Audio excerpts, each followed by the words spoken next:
Και φίλοι του μπάσκετ, γεια σας από το κλειστό γυμναστήριο Ιεράπετρας. Δεύτερη αγωνιστική για το πρωτάθλημα της τρίτης εθνικής κατηγορίας και η Ιεράπετρα εδώ υποδέχεται την ομάδα της Ελευσίνας. Θα τα πούμε κατά τη διάρκεια του παιχνιδιού για τις συνθέσεις που ξεκινάνε δύο ομάδες, με την Ελευσίνα να αγωνίζεται με τα μπλε και την Ιεράπετρα με τα κόκκινα. Με την Ελευσίνα ξεκινάνε οι Μπαλτάς, Αβραμίδης, Μπαλάφας, Παπα-Νικολάου, Μπαρμπαρής και Μπαρμπαρής, ενώ για την Ιεράπετρα, όπου εδώ θα πάρουν το rebound οι παίκτες με τον Κατσαρό συγκεκριμένα. Η Ιεράπετρα λοιπόν, η οποία ξεκινάει με τους Στεφανάκη, Κατσαρό, Καλαπανίδα, Ανδροβιτσανέα και Καραλή. Εδώ είναι ο Ανδροβιτσανέας για τον Καραλή. Το μπάσιμο από τον Κατσαρό, καλάθι και φάουλ. Οι πρώτοι δύο πόντοι στο παιχνίδι μας για την ομάδα της πόλης μας, για την ομάδα της Ιεράπετρας, με τον Κατσαρό λοιπόν να πετυχαίνει τους δύο πρώτους πόντους και έχει δικαίωμα για μία βολή. Διαιτητές της συνάντησης είναι ο κύριος Κωνσταντινόπουλος και Δαρλαμίτσος και οι δύο του συνδέσμου πατρών.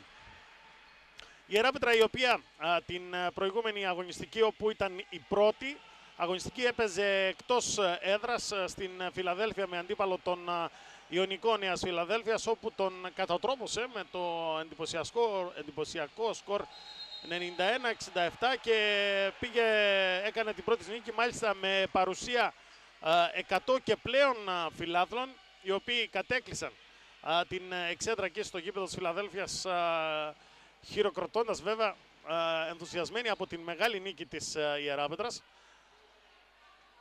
Κατσαρός τώρα σε μια δεύτερη προσπάθεια θα στοχίσει ψηλά το rebound από τον Παπα-Νικολάου. Το σούτ είναι για 3 πόντους από τον Μπαλαφά, άστοχο. Το rebound από τον Παπα-Νικολάου, ο οποίος θα πετύχει τελικά με δεύτερη προσπάθεια το καλάθι. 3-2 το σκορ, με την Ιεράπετρα να είναι μπροστά. Ανδροβιτσανέας με τον Κατσαρό τώρα, τον Αλέξανδρο.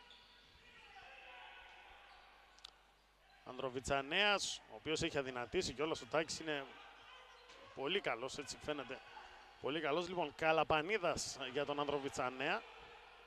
Θα γίνει το σουτ, σχεδόν στη λήξη του χρόνου, το σουτ που κόπηκε από το σουτ που έγινε από τον Καλαπανίδα. Κόπηκε από τον Μπαρμπαρή, ο οποίος